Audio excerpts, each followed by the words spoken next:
아멘. 예, 오늘 말씀의 제목은 림몬바이입니다. 림몬바이. 이 림몬바이에 지난주에 이 기브아에서 그 레위 사람 그 아내가 아주 처참한 일을 당하고 죽게 됐었죠. 그래서 이제 이 전쟁이 시작된 겁니다. 이스라엘 자손 40만 명과 또 이 베냐민 2만 1,600명, 25,700명, 그렇게 이제 싸워서 이제 전쟁을 했는데, 두 번째까지는 이제 베냐민이 그래도 승리하다가 마지막에는 이제 이스라엘이 이제 대승을 거두게 되었습니다. 그때 이제 그 25,100명을 다 이제 쓰러뜨렸다고 했어요. 그러니까 이제 600명이 남은 거죠. 이 600명이 광야로 도망하면서 이 림몬 바위에 이제 여기서 넉 달을 이제 거했다고 했습니다. 거기에서 이제 숨어 있었다고 한 걸 보니까 이 림몬 바위가 아마 이 바위가 많고 높고 그래서 이제 요새와 같은 그래서 쉽게 이제 적들이 이제 쳐들어올 수 없는 그런 이제 안전한 이제 피난처가 아닐까 이제 그렇게 생각이 됩니다. 왜냐하면 여기서 이제 넉 달을 이제 피해 있었다고 하니까.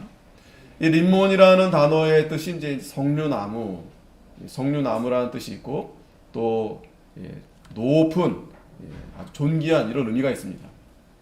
어찌됐든 이 림몬바이의 이 600명, 이 베냐민 이 군사죠. 이 군사 600명이 림몬바이에 이제 숨어서 살게 된 겁니다. 그리고 이스라엘 백성들이 그 베냐민 지파에 있는 모든 남자 또 여자 할 것 없이 또 그 집을 닥치는 대로 다 그 성읍들을 불살랐다고 했어요. 그렇게까지 할 필요는 없었을 거라 생각이 되는데 사실은 그 비류들 몇 명이 잘못한 거 아니겠어요? 비류들 몇 명이? 근데 이 베냐민 이 지파가 아주 그 비류들이 악한 죄를 저질렀는데 그걸 그만 제하여 버리지 않고 자기들끼리 그걸 그냥 무마하려고 하다가 이렇게 전쟁이 일어나서 큰 이 손해를 보게 된 겁니다. 참 그래서 오늘 마지막 이 사사기 21장 말씀이 이제 베냐민 지파가 다 끊쳐진 거예요. 12지파가 하나의 지파 이스라엘의 그 12그 아들이 지파가 돼서 이스라엘의 그 공동체가 돼서 하나님이 그 가나안 땅의 12지파 그 땅도 다 분배하고 했는데 지금 이렇게 베냐민 지파가 완전히 다 끊쳐지게 된 겁니다. 없어지게 돼버린 거예요. 그래서 오늘 뭐 대성통곡도 하고 또 뉘우치기도 하고 또 그러면서도 또 참 이 어리석은 이 서원을 또 이렇게 하게 됩니다. 맹세를 또 합니다.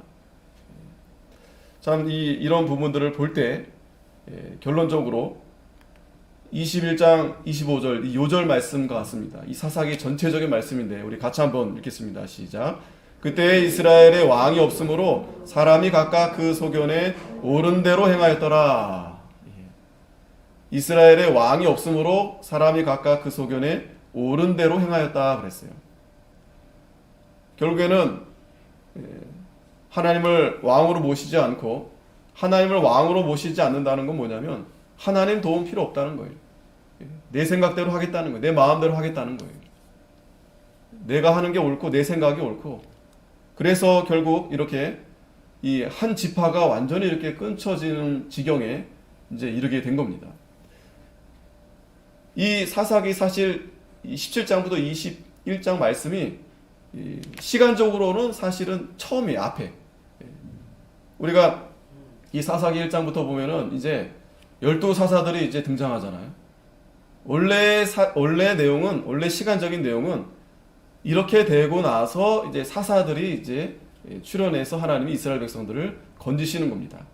여러분들 가만히 배웠던 거 물론 잘 잊어버리셨겠지만 그래도 한번 생각해 보면 그 사사들이 있을 때는 하나님이 함께 하셨는데 그 사사가 죽고 나서 이스라엘 백성들이 어떻게 했어요? 더욱 음란하게 하나님을 떠나고 우상을 섬겼다고 했어요. 그리고 또 보면 그 지파 간에 서로 이제 이기주의가 더 팽배하게 되고 서로 불신하게 되고 그런 내용들이 좀 여러분들 좀 남아 있죠 머릿속에. 예. 그 이유가 어디 있느냐? 바로 여기에 있는 겁니다. 그래서 오늘이 마지막 장 21장에서 림몬바이에 결국 이 베냐민 지파가 600명이 여기에 살아남게 되었는데 참 일어나지 않을 일들이 일어난 거죠. 그 베냐민 지파의 한 그 비류들의 소행, 그 망령된 일들, 하나님이 그 악을 분명히 제거하라 했는데 순종하지 않으니까 이렇게 참 큰 손해를 가져오게 된 겁니다.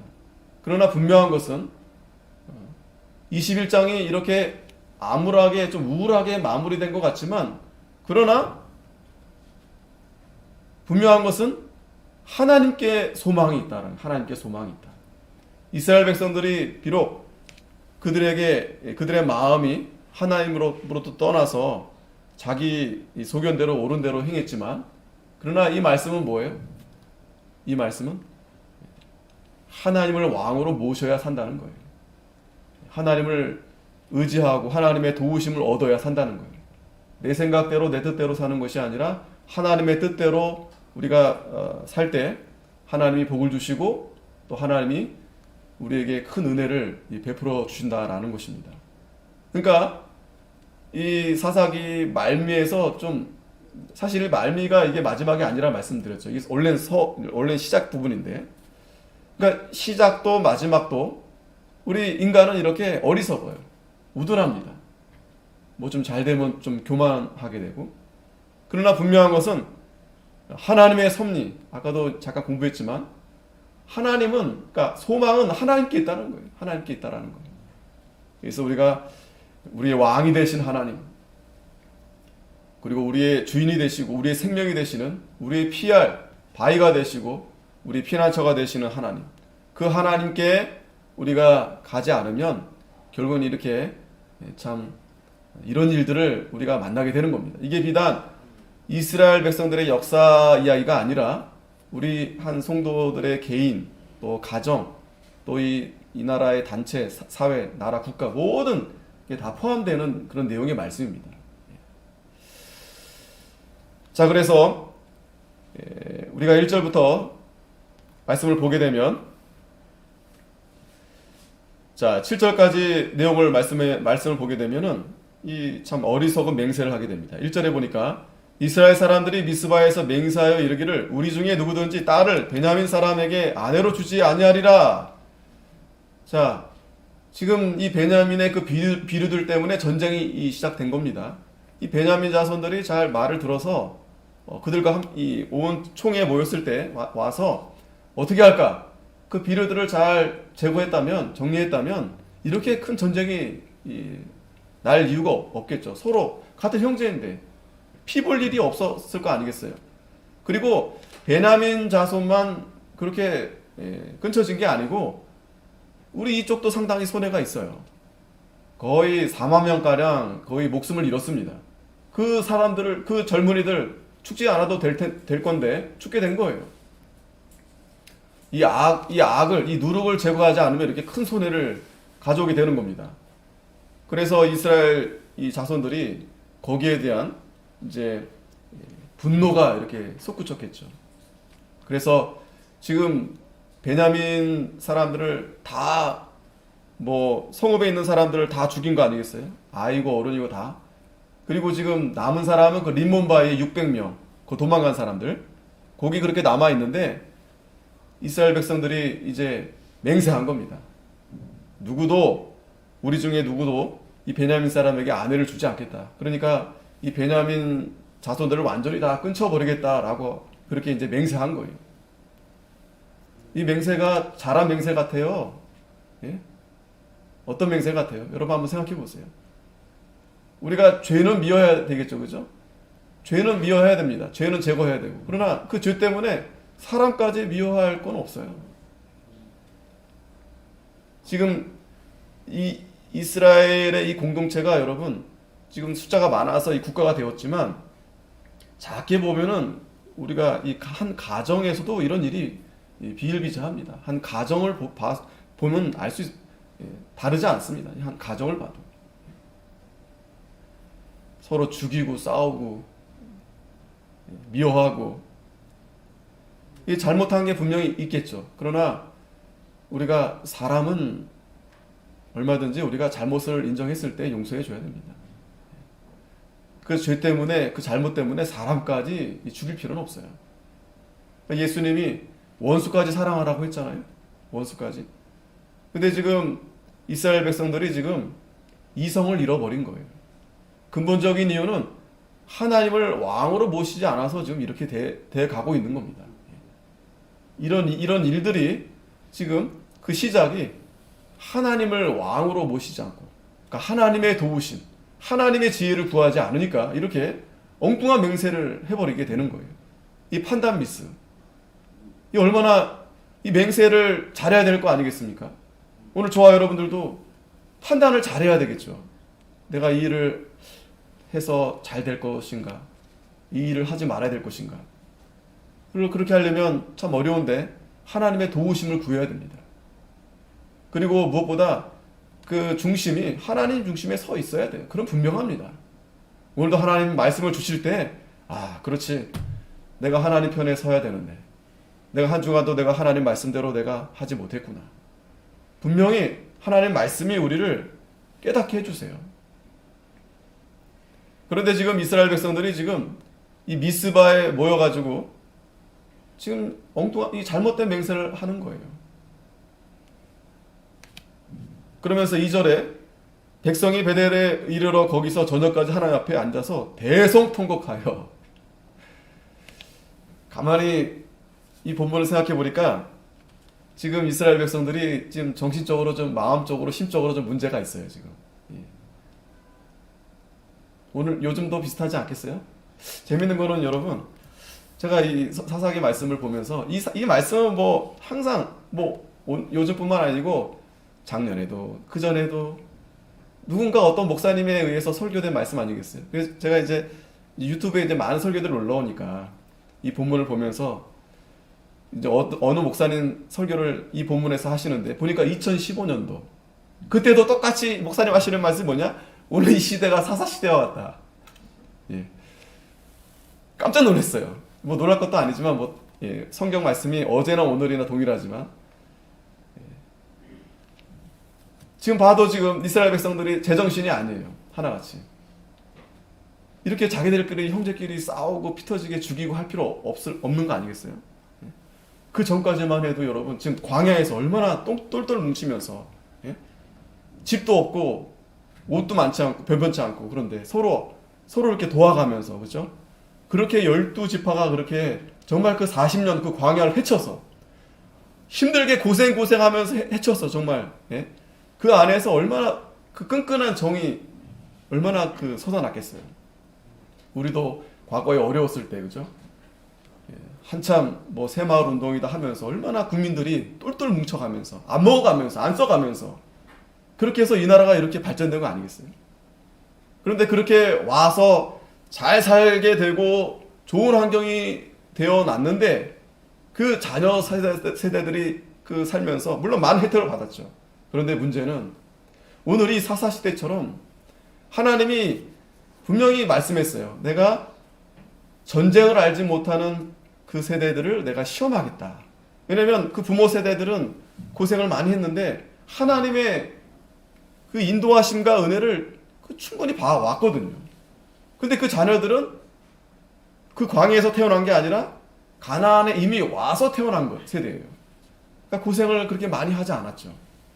그러다 보니까 하나님이 그들을 하나님의 방법대로 이제 시험하시는데 안타깝게도 그 자녀 세대들이 그 하나님의 그 은혜를 잘 깨닫지 못하는 거예요. 이 부모가 그렇게 하나님을 모시고 섬기면서 그 자녀들에게도 그렇게 간절하게 기도했는데 했건만 그 자녀들은 그런 은혜를 체험하지 못한 거예요. 감사하지 못하는 거예요. 오히려 더 이렇게 잘 사는 환경이 되었음에도 불구하고 오히려 더 불만 그런 것 같지 않아요, 여러분? 오히려 가정만 봐더라도 그때가 더 오히려 화목했어요. 물론 어려움도 많아 싸우는 건 마찬가지죠. 그래도 싸우고 나서도 아이고 그래도 그냥 다시 돌이키고 다시 에휴 돌아와 이게 내가 잘못했다 그러고 잘못한 놈은 잘못했다 하지 않는데 오히려 안아주고 품어주고 해서 그렇게 했는데 오늘 보면 이 사사 시대도 그렇고 보면은 이미 그 선을 넘었어요. 그냥 싸우고 죽이고 아주 원수가 되어버렸어요. 원수가 되어버렸어요. 지금 이스라엘 백성들이 그런 상태에 지금 처해져 있는 겁니다. 뭔가 이렇게 마음의 중심에 하나님으로 하나님 말씀으로 율법으로 이렇게 붙들려 있다면 지금 이성을 찾아야죠. 이성을 찾고 그 베냐민 그 지파들이 아무리 밉다고 해서 다 그렇게 죽여서 되겠어요?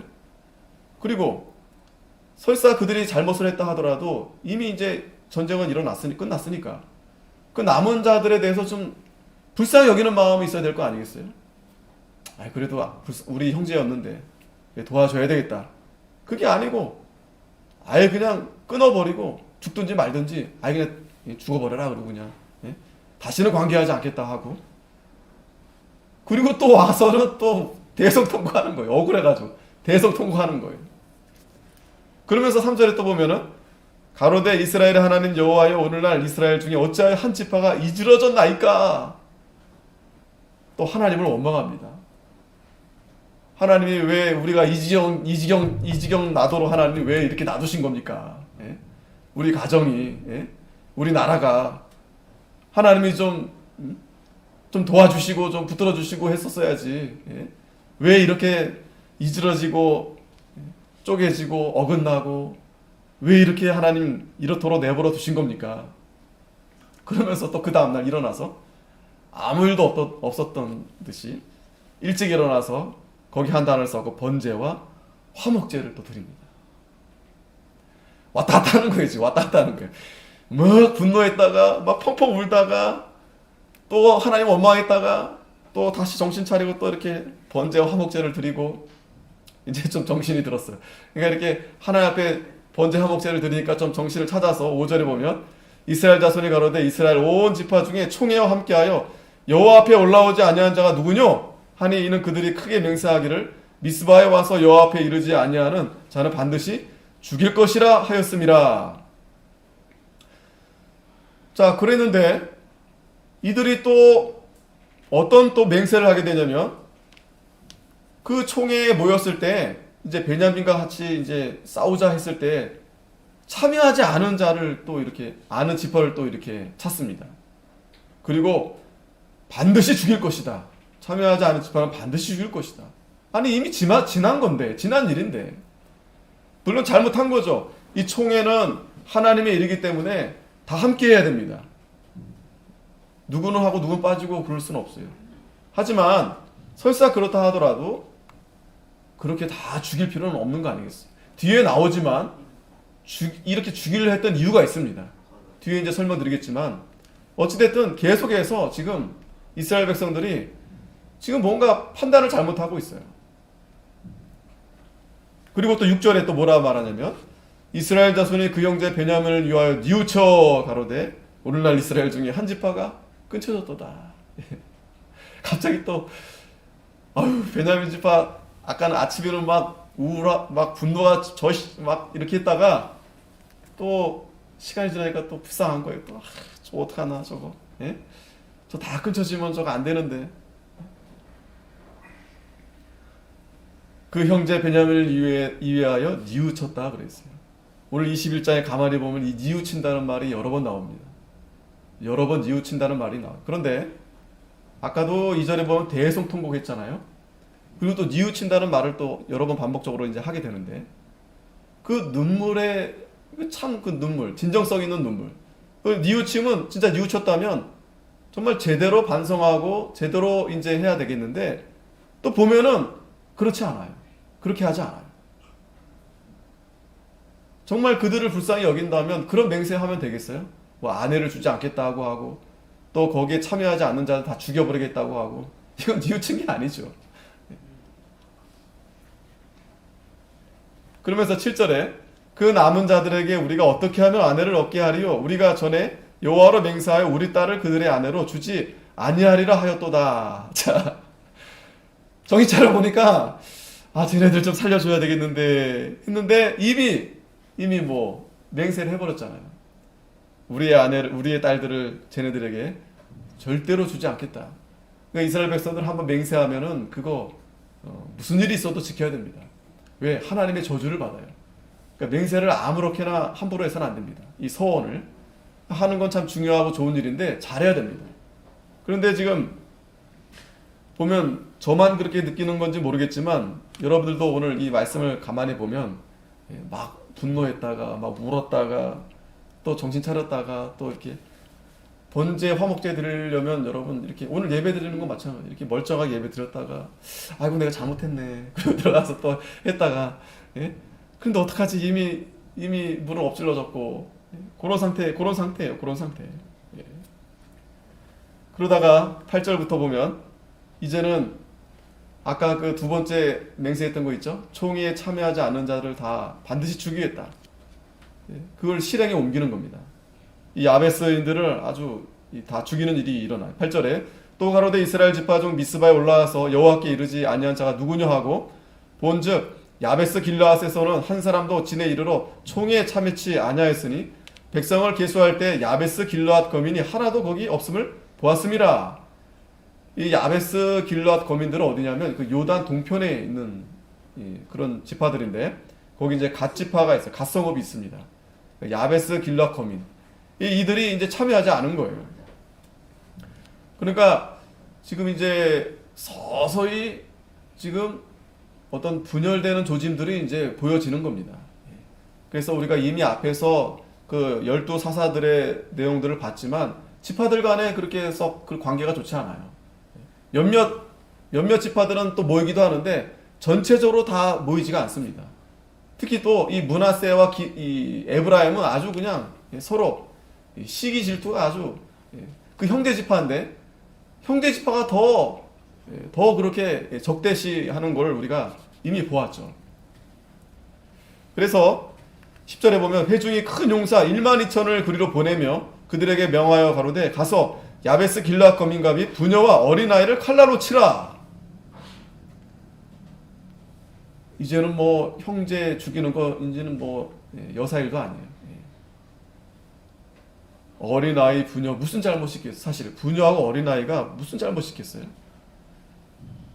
이게 지금 한번 어그러지니까 계속 그렇게 이제 하는 겁니다. 그러면서 너희의 행할 일은 모든 남자와 잔 여자를 진멸할 것이나 하였더니 그들이 야베스 길르앗 거민 중에 젊은 처녀 400인을 얻었으니. 자, 근데 뭔가 좀 이상한 부분이 나와요. 분명히 이 총회에 이제 그때 모여서 함께하지 않는 자들을 반드시 죽이겠다 했는데 여기서 속내가 드러나는 겁니다. 젊은 처녀 400인을 얻었다 그랬어요. 다 죽이진 않고 요 젊은 처녀 400인을 얻기 위해서 그렇게 이제 살생을 저지른 겁니다. 이 젊은 처녀들 아직 남자와 자지 아니하여서 남자를 알지 못하는 자라 그들이 실로 진으로 끌어오니라. 이는 가나안 땅이더라. 자, 왜 이 처녀 400인을 왜 남겼을까요?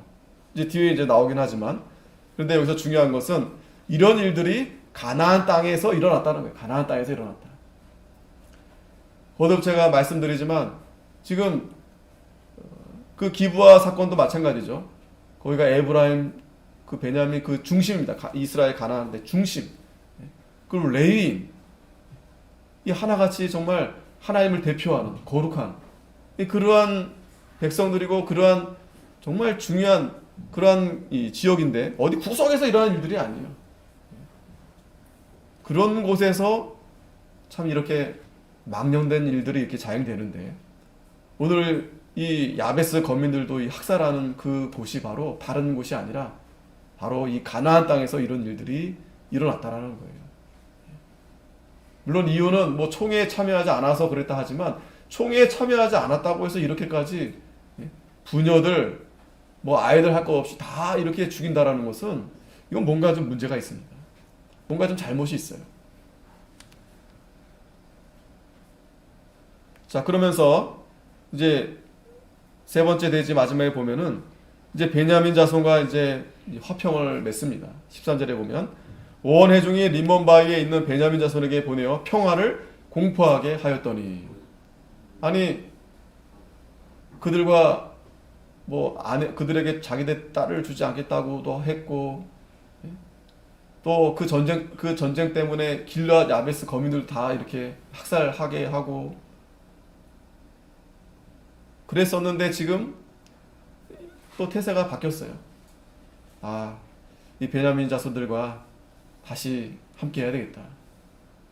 자, 이러한 이 마음은 누가 주셨을까요? 하나님이 주시는 겁니다. 그래도 하나님이 이스라엘 백성들을 사랑하시는 거예요. 그래서 이 베냐민 자손도 사랑하고, 이 림몬바위에서 뭐 했을까요, 여러분? 넉 달 동안 뭐 했을까요? 하나님 앞에 철저하게 회개했겠죠. 그 이스라엘의 이 지형을 보면은 특별히 이제 이 바위, 또 이런 산, 어떤 요새, 그게 이제 피난처가 되는 겁니다. 피난처. 시편 18편에도 말씀했지만 2절에 말씀 나오지만은 하나님만이 우리의 피난처가 되신다는, 피할 바위가 되시고 피난처가 되시고 우리를 건져내시는 자가 되시고 하나님이 되시고 구원자가 되시고. 이 베냐민 지파가 비록 600명밖에 남지 않았지만 어찌됐든 이들이 이 전쟁이 이미 끝났고 살아 있으면서 하나님 앞에 철저히 아마 회개했을 거예요. 기도를 많이 했을 겁니다.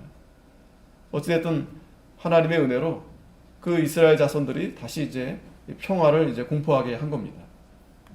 그랬더니 14절에 그때 베냐민이 돌아온지라 이에 이스라엘 사람이 야베스 길라 여인 중에서 살려둔 여자를 그들에게 주었으나 오히려 부족함으로. 자, 아까 그 길라 그 야베스 다 쳐 죽이고 그 젊은 여자 400명을 남겼다고 그랬잖아요. 400명. 아마 더 많았으면 더 많이 데려왔을 텐데 400명 이제 그렇게 이제 살려둔 겁니다. 400명. 그런데 그 400명을 데리고 지금 어떻게 합니까? 그 베냐민 그 남자 600명 그 군사 그들에게 이제 주는 거예요. 아내로 주는 거예요. 이게 또 무슨 일입니까? 왜 이렇게 했어요? 자기들의 아내는 주기 싫고 또 주지 말자라고 맹세를 해버렸잖아요. 그러고서는 이 길르앗 야베스 사람들을 다 죽이고 그 딸들을 이렇게 베냐민 남자들에게 이렇게 주는 거예요. 그러면서 15절에 백성들이 베냐민을 위하여 뉘우쳤으니, 자, 뉘우쳤다고 또 말하죠. 이런 여호와께서 이스라엘 지파들 중에 한 지파가 거리 나게 하셨음이더라. 이 말씀을 가만히 보세요. 백성들이 뉘우쳤는데 이는 여호와께서 이스라엘 지파들 중에 한 지파가 거리 나게 하셨다. 하나님이 하신 겁니다. 하나님이 하신 거예요. 즉 이스라엘 지파가 이렇게 서로 싸우고 이렇게 지금 한 지파가 다 끊쳐지게 된 것은 하나님이 하신 일입니다. 하나님이 하신 일. 그런데 중요한 것은 이게 하나님의 섭리인데 왜 하나님이 이렇게 하셨을까요? 왜 하나님이 이렇게 하셨을까요? 분명히 하나님이 악을 제하여 버리라고 했어요. 악을 제하여 버리라. 근데 이스라엘 백성들이 그 악을 제하여 버리지 않는 겁니다. 비단 그 기브아에 사는 그 비루들만이 악이 아니라 하나님께서는 이스라엘 전체에 만연되어 있는 이 우상, 하나님을 왕으로 모시지 않고 온갖 우상을 다 가져다가 결국 그 우상이 자기의 자기가 왕이 되고 그래서 자기 마음대로 자기 소견대로 하고, 그래서 하나님이 심판하시는 겁니다. 오늘날도 마찬가지입니다. 오늘날도 하나님의 백성들이 사는 이 나라, 또 우리 성도들 가정, 또 여러 단체들 하나님이 반드시 심판하십니다. 그런데 그 심판은 하나님이 공의와 사랑의 심판이에요. 사랑과 공의의 심판입니다. 우리가 비단 이 5월에 이 가정의 달을 또 맞이해서 정말 우리가 또 개인적으로 우리 가정 안에서 또 가정적으로 또 볼 때 우리가 하나님을 모시고 사는, 하나님을 주인으로 모시는 그런 우리가 가정인가 한번 돌아봐야 됩니다. 안 그러면 하나님이 반드시 치십니다. 누구 때문이 아니에요. 지금 보세요. 이스라엘 백성들이 지금 너네 때문에 우리가 이렇게 베냐민 쳐서 이렇게 다 죽이게 하고, 또 길르앗 사람들 또 죽여서 이렇게 하고 얼마나 잘못합니까? 그러면서도 이렇게 수단 방법을 가리지 않는 겁니다. 아, 베냐민 도와줘야 되겠는데 그러면 자기들의 맹세를 하지 말았어야죠. 또 맹세를 했었어라도 그 맹세를 깰 수 있습니다. 하나님 앞에 그 합당하지 않은 맹세들은 얼마든지 하나님이 그걸 다시 하게끔 하게 하세요. 레위기 말씀을 보면은. 근데 이들이 그렇게 하지 않고 계속해서 뭐 합니까? 계속해서 자기 생각대로 자기 마음대로 하는 거예요. 이게 인본주의입니다. 인본주의가 다른 게 아니에요. 자기 생각대로 자기 마음대로 계속 땜빵하는 거예요. 쉽게 말하면 땜빵한 땜빵. 예. 그냥 그 상황만 어떻게 모면하려고 그렇게 하는 겁니다. 그랬더니 16절에 회중 장로들이 가로되 베냐민의 여인이 다 멸절되었으니 이제 그 남은 자들에게 어떻게 하여 아내를 얻게 할꼬. 아까 그 길르앗 야베스 여인을 400명 데리고 왔잖아요. 근데 지금 베냐민 남자들은 600명이에요. 그래서 200명이 아직도 모자란 거예요. 200명이. 그러니까 이제 또 장로들끼리 모여가지고 회의를 한 겁니다. 이 남은 자들을 어떻게 해야 될까? 뭐 어떻게 합니까? 자기네들 딸을 주면 될 거 아니겠어요? 근데 또 그렇게 할 수는 없어요. 왜? 맹세를 해버렸으니까.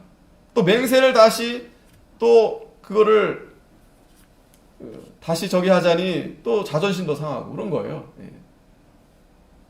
체면은 체면대로 차려야 될 것 같고 또 이 문제는 문제대로 또 해결해야 되는데 참. 그러면서 17절에 또 가로되 베냐민의 도망하여 면한 자에게 마땅히 기업이 있어야 하리니 이 도망한 자는 이제 그 아까 그 림몬바이의 이제 그 피한 자들을 말하는 겁니다. 그러니까 그들에게 다 이제 그 600명을 다 가정을 줘서 이 기업은 가정을 줘서 이렇게 살게 해야 되는데 이스라엘 중에 한 지파가 사라짐이 그래야 이제 그렇게 해야 이제 없을 거다. 근데 그러나 우리가 우리의 딸을 그들의 아내로 주지 못하리니 이는 이스라엘 자손이 맹세하여 이르기를 딸을 베냐민에게 아내로 주는 자는 저주를 받으리라 하였음이로다. 왜 이런 참 어리석은 맹세를 해가지고 말이죠. 이러지도 못하고 저러지도 못하고. 그러면 또 19절에 보면 또 가로되 보라 베델 북편 르보나 남편 베델에서 세겜으로 올라가는 큰 길 동편 실로에 매년 여호와의 절기가 있도다. 자, 계속해서 생각을 하면 방법을 찾으면 또 방법이 또 있어요. 방법이 있습니다. 이게 문제예요. 이게 문제.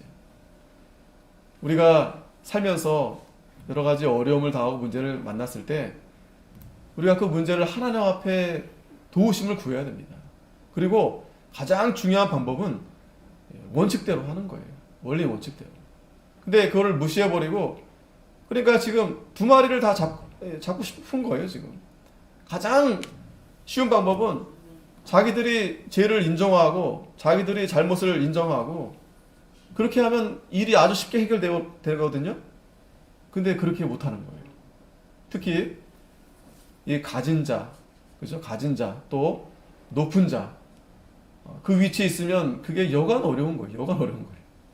우리 뭐 아무것도 없으니까 늘 잘못했다 그러고 미안하다고 하는데 이게 뭔가 손에 많이 가지고 있고 높은 데에 계신 분들은 그거 쉽게 말 못합니다.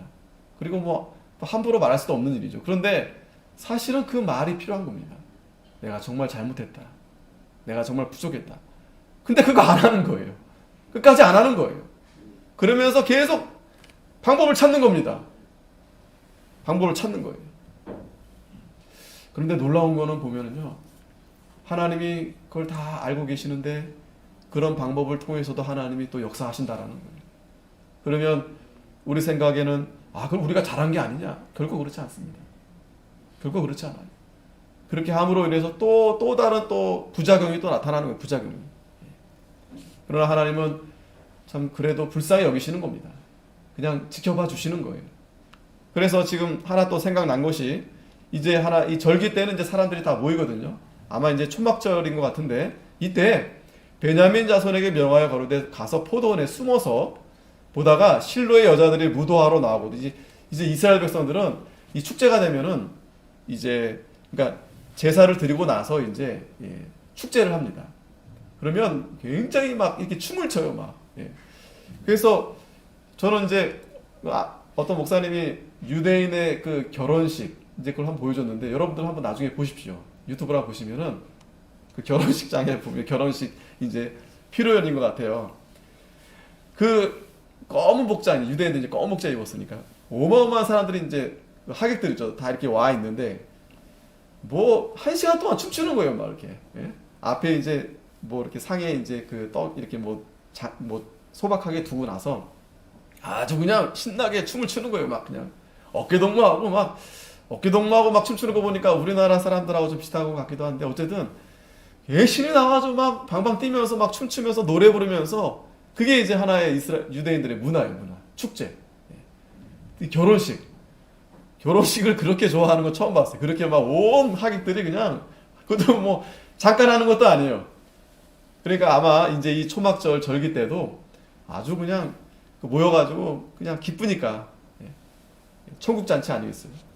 자, 그런데 그때 이제 베냐민 남자들이 거기 숨어다가 실로의 여자들이, 그러니까 그 실로의 여자들도 와서 춤출 거 아니겠어요. 그런데 오면 그 포도에 숨었다가 나와서 그 안에 그 딸들을 데리고 가서 자기 베냐민 데려가라는, 이게 뭐예요 지금? 보쌈. 좀 심한 말로 납치. 예?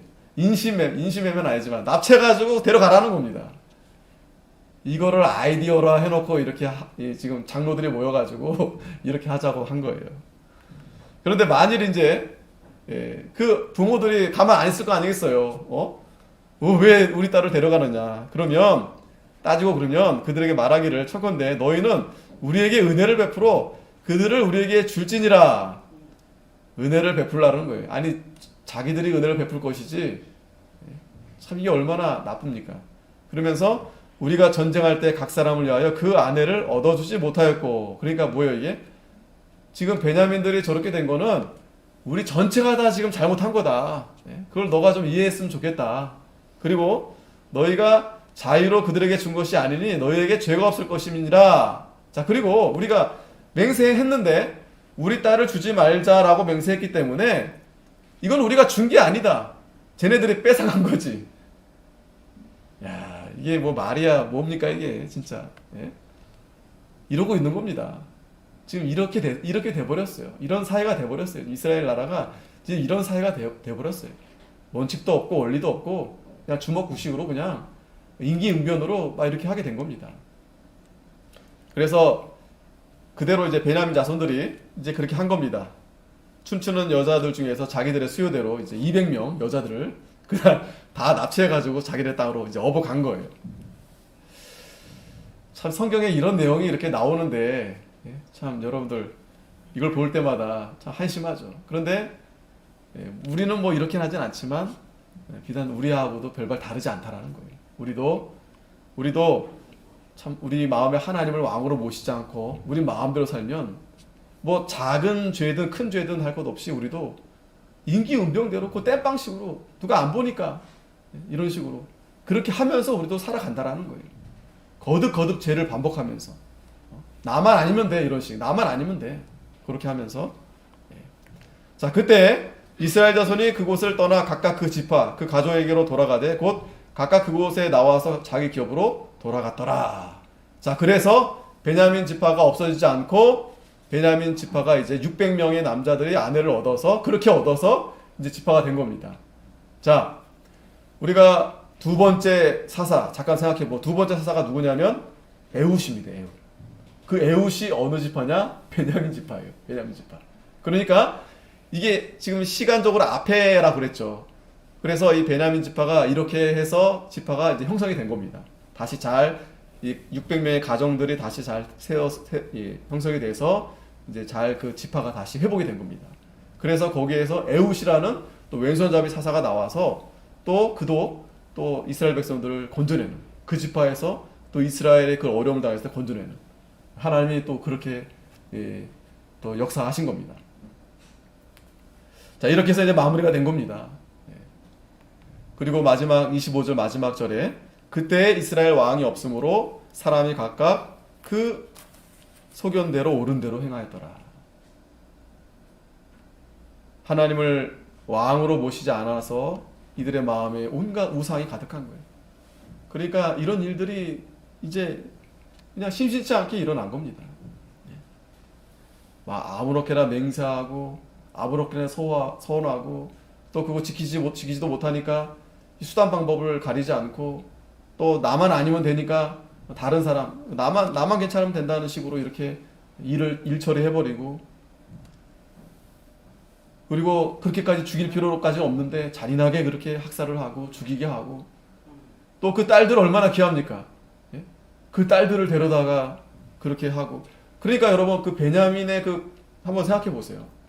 그 아내들이요 다 멀쩡하게 있다가 지금 그 길르앗 그 딸들은 그 부모 다 죽은 거 아니에요.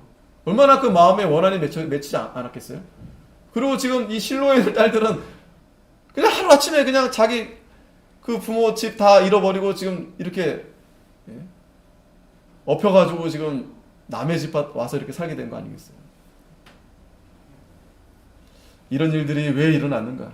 바로 이스라엘이 왕이 없으므로, 그리고 각각 그 소견 옳은 대로 행했다고 그랬습니다. 자, 정리해보면, 그래서 하나님을 왕으로 모시지 않게 되면 결국에는 이 세 가지만 기억하시면 돼요. 하나님의 도우심을 받을 수 없어요. 첫 번째, 하나님의 도우심을 받을 수 없어요. 하나님의 도우심을 받지 못하면 우리의 생각과 판단과 모든 일들이 다 어그러지게 됩니다. 나는 내 생각은 내가 이거 좋은 방법인 것 같은데 그거 다 안 돼요. 실패할 수밖에 없어요. 그런데 하나님이 도와주시면 안 될 것 같은데 되는 거예요. 어려울 것 같은데 하나님이 해주는 거예요. 죽을 것 같은데 살려주는 거예요. 근데 하나님이 도와주시지 않으면 정말 하루아침에, 그렇죠? 뭐 아무 일 없는데 무난히 살다가도 어려움을 당할 수도 있고, 잘 다니는 직장도 또 잃어버릴 수도 있고. 무엇보다 중요한 것은 하나님이 도와주셔야 됩니다. 그리고 둘째는 하나님을 왕으로 모시지 않게 되면은 이렇게 싸움이 나는 거예요. 싸움이 나는 거예요. 싸움이 나더라도 여러분 누군가가 양보하면 됩니다. 그죠? 양보하면 돼요. 믿음이 좋으신 분들이 양보하시면 돼요. 그렇게까지 싸울 건 없어요. 근데 지금 보세요. 아예 그냥 일가족을 다 몰살하게 하고, 그렇게까지 할 필요. 여러분 생각해 보면은 지금 얼마나 가정이 깨지고 그럽니까? 하나같이 다 후회하고 있어요. 근데 진짜 후회하지는 않아요. 근데 가끔 아쉬울 땐 좀 후회하죠. 내가 왜 그랬을까? 그렇게까지 내가 할 필요는 없었는데. 그리고 결국에는 수치를 당합니다.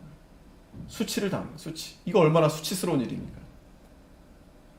그러나 우리가 하나님을 왕으로 모시면 분명합니다. 하나님 반드시 도와주십니다. 반드시 높여주십니다. 그리고 언제나 하나님이 화평을 주세요.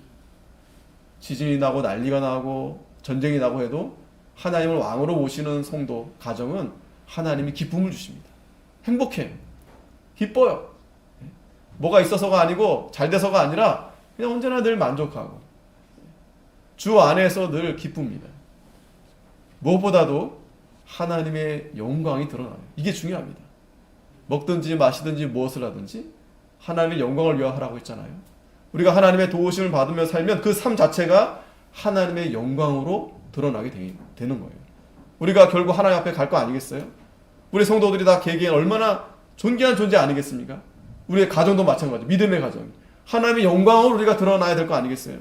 그런데 지금 이렇게 이스라엘 이 나라처럼 얼마나 이 수치스러운 일입니까? 이런 일들이 일어나면 안 되는데.